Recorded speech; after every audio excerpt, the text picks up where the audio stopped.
It's all for free and it's all for fun, and tens of thousands of our listeners are looking forward to each show. And why is that? Because every day's a holiday at the Irish Roots Cafe.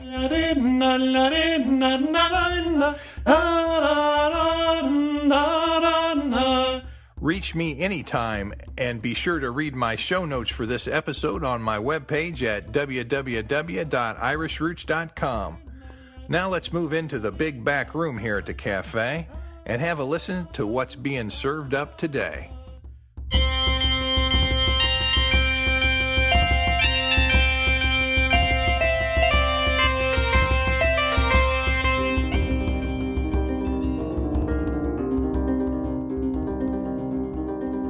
Welcome back to the Irish Roots Cafe, where every day's a holiday and there's always room for one more. Peter just got through, he just finished up singing the first song in our 10-part series, and that was Dear Little Shamrock. I hope you heard some of the history and some of the things we mentioned on that first podcast.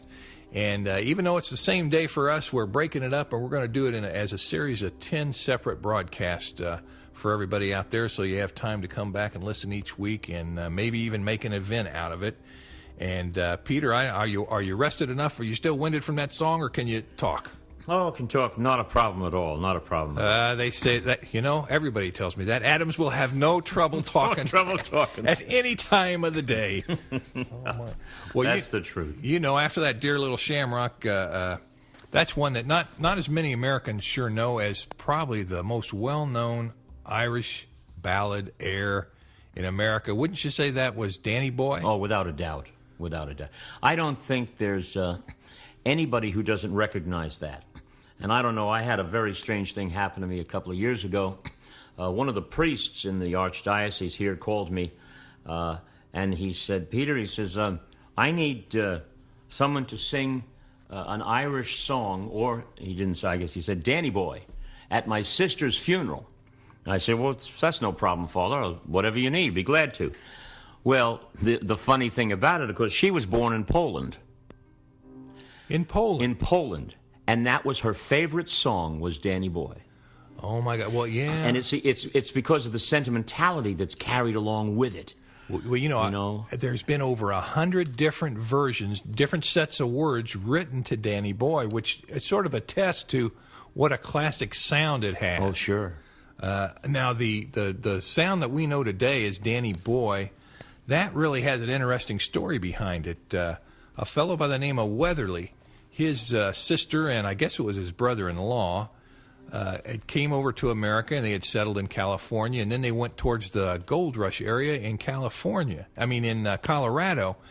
and it was said that most people say it was some of the Australian Irish working there. I don't know about the veracity of that, but that they were singing that song, a little bit different name. What was that? Well, one of the original, the air of it was known as the Londonderry Air, right.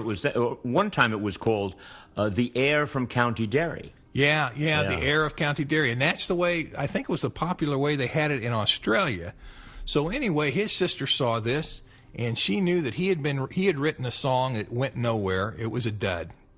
The words were great, but the song just didn't carry it. So she wrote back and says, hey, you got to try this. Fred, you got to write this up. So, and of course, he was in England. He wasn't even in Ireland, and they say he'd never set foot in Ireland. Yeah. But that's okay. The spirit can move you at any time. Absolutely. And he took that song and said, by gosh, I'm going to put my old lyrics to it from that song that didn't work. And he did, and I tell you what, by 1913, he had a hit on his hands, and it came out in sheet music form. And there's another thing about it, as I mentioned in the first segment, that Malachi McCourt, who wrote a book called Danny Boy, The Legend of the Beloved English Ballad, he says that the evidence is that the original tune was written by a blind Irish harpist named Rory Dal O'Cahan. Oh. And then the next story, when you hear about it, and I've heard that a lady by the name of Jane Ross, and she heard it from a blind fiddler. Well, and I've got it out of Percy Granger's Ancient Music of Ireland in 1855. Yes. Miss Jane Ross heard and recorded it from a piper. From a piper. Oh, from a piper. That's the story there. Yeah. A piper's turn, and that was up in County Londonderry, and she had copied down hundreds of old tunes. And they always wondered, well, was it something she wrote and secretly submitted and said it was very, very old? Or did a piper actually come by the house? And I'd have to go with it being a true story because anybody that cares that much about music probably wouldn't have done something fraudulent. Oh, absolutely. And the other thing is some say in the ancient music, because you mentioned that book, The Ancient Music of Ireland, that it has a different way. You know, music changes. Not music itself doesn't change, of course. The notes are the same and the pitch is the same, but the styles of music change as the ages go on. And as they look at it, it's not that as old as we thought. It's probably middle time. And then I guess Jane Ross was looking about 1855, and then some said it was actually a song, and in Irish it was Aisling an Ogfer. That's right. And that meant the young man's dream. And so, of course, the best thing is there's no Irish story worth anything if it doesn't have about 30 versions. Well, that's right. And the fun of it is trying to find which version fits you today, or which version is the ultimate truth. Oh, absolutely. And then, you know, they say, was it a war song? Was it a song of a lover? Was it the song of a father talking to his son? Was he on his way to the hills to gather the sheep? You know, what the different ones are. And it's just amazing to me to get all the different versions. I love it because I've always sung Danny Boy.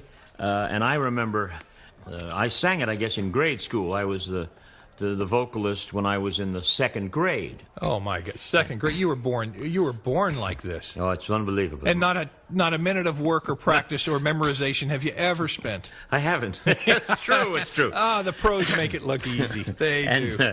And I also remember I was with my cousin who had been in the convent. And she had left the convent, she hadn't gotten married, and they were taking a trip to Washington, D.C., and I was very interested in the things in Washington, so I went with them, and we went around Washington, and she took us to the convent where she had been in Baltimore, and here I was, and I think at that time I was in the 6th grade, and here's all these nuns, and they were still in the old habits, you know, and we were a little intimidated by that when we were kids. Oh, sure. And so my cousin said, oh, here, Peter, come out here, come here, sing for the sisters. Well, there's like 100 of them standing there with their hands in their sleeve. Sing Danny Boy. And I had to sing Danny Boy for them. I'll never forget having to do that. Oh, my. But, of course, it's... Talk about the pressure. Oh, yeah. I would have been afraid to do a solo in front of one nice sister, but not a room full. Gee, it's too much. And when I sang it at the father's sister's funeral, standing on the altar was the Archbishop. So I've had to sing it at various venues. And also, when I sang it, I was very honored by this. I was at a dinner in County Cork when they were celebrating their 800th year as a city of their charter. And they asked me to sing. And before I got up, the Lord Mayor said, wait. He says, before Peter does that, I have to tell something. And, of course, you had met him here in Kansas City when he came over. Right. And he told this crowd that he said he doesn't know an Irishman in Ireland who could sing Danny Boy like I could. And that was a great honor for me. Oh, that's a tremendous compliment. And the first time I ever sang it in Ireland, I was in the City Hall chambers of County Cork. And they asked me to sing, and I said, I want to dedicate this to my grandfather. Who would have thought that a man who had to leave Ireland and then hear his grandson's back standing in the City Hall and singing a song, and it is kind of like, you know, you're going away, but I'll be back. That's right. I'll be back. There's a poetic justice here, and I think you can find that in just so many of us. Different stories and the appeal it has.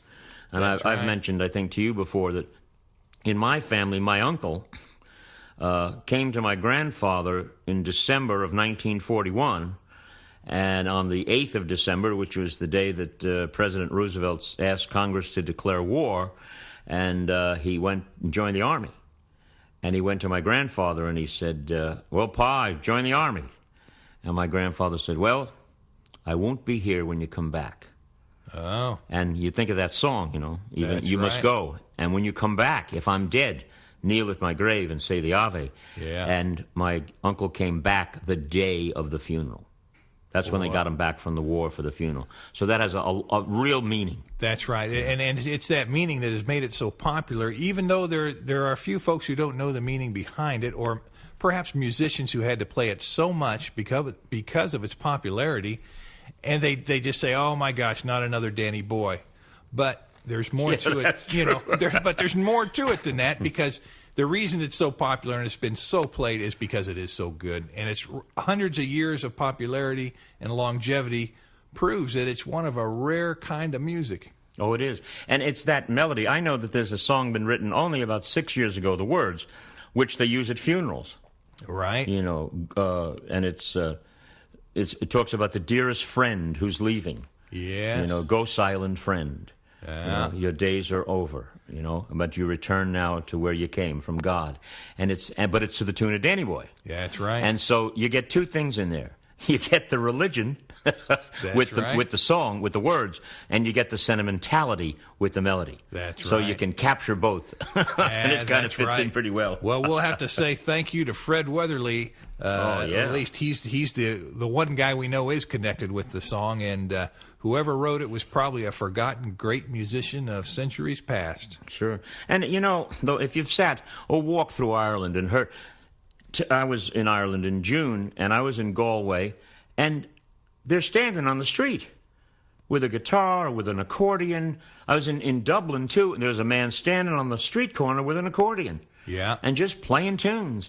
And that's where a lot of it, that natural ability to come up with music that, as you'll say, it charms the heart, it soothes the soul. That's that right. whole thing. And they just stand and play. And we don't know if they're playing a melody that they had learned or one that came out of themselves. And that's right. That's the beauty of the musicians in Ireland. And of course, when they blend it all together, it's really not an old one, it's not a new one, it's an invention, it's the birth of a new Absolutely. Feeling. Oh yeah. Well, now I'm going to have to name Danny Boy as number 2 for what we want to hear today, and the people out front are clamoring for you, so I think you're going to have to go out into the front room for this one. Oh, jeez. If they hear you back here, we'll have no privacy. They'll be pounding down the door. That's true. That'd be terrible. Isn't there a piano out there? There is. There's a piano, that'd help a bit. We'll do it. We don't have the microphone completely tuned, but we'll get the whole feel of the thing, and they're out there. I think they're going to be casting votes again today for some of the other categories we got here. Some people are out there doing recitations, but lovely. They'll take a break for you today. That's the way to do it. Okay. Any final words before you go into it? No, I think you've got me now thinking I need to sing Danny Boy. It's one of those songs you got to get out. It's a good deal. Well, okay, we'll just go right to it then, Peter. Just right through that door. That's the room, and good luck to you. I hope the crowd lets me back. Yeah, we'll be seeing Peter next week sometime. Okay, thank you very much. Great. Talk to you in a second.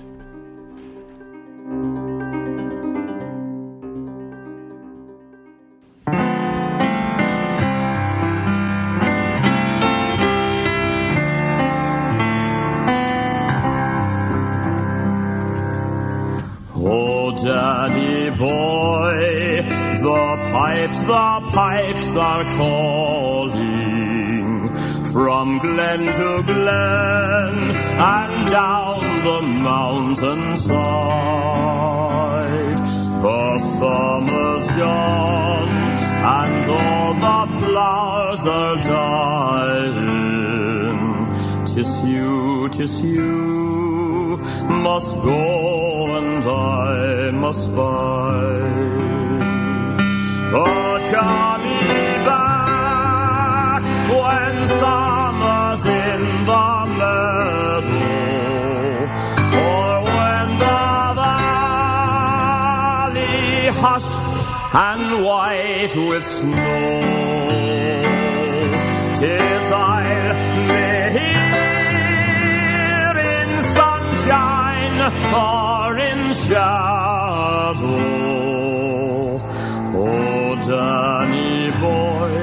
Oh, Danny boy, I love you so.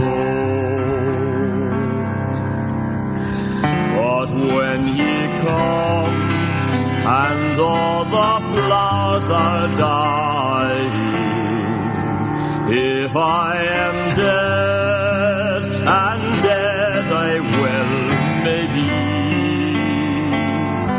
he'll come and find the place where I am lying. and kneel and say an Ave there for me, and I shall hear the soft your tread above me, and all my grave will warmer, sweeter be, and you will bend and tell me that you love me, and I shall sleep in peace until you come to me.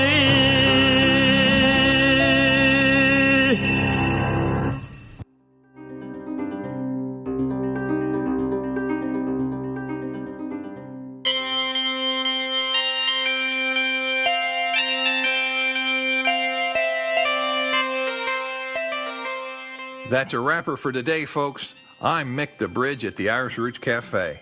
You can contact me at mike@irishroots.com or send your submission or your notes to Box 7575, Kansas City, Missouri 64116. Call up and leave me your message or your entry on my phone recording machine at 816-256-3360. Just do it today. And oh yes, any donation to keep this show going is appreciated. And remember, keep the best of your Irish heritage alive today.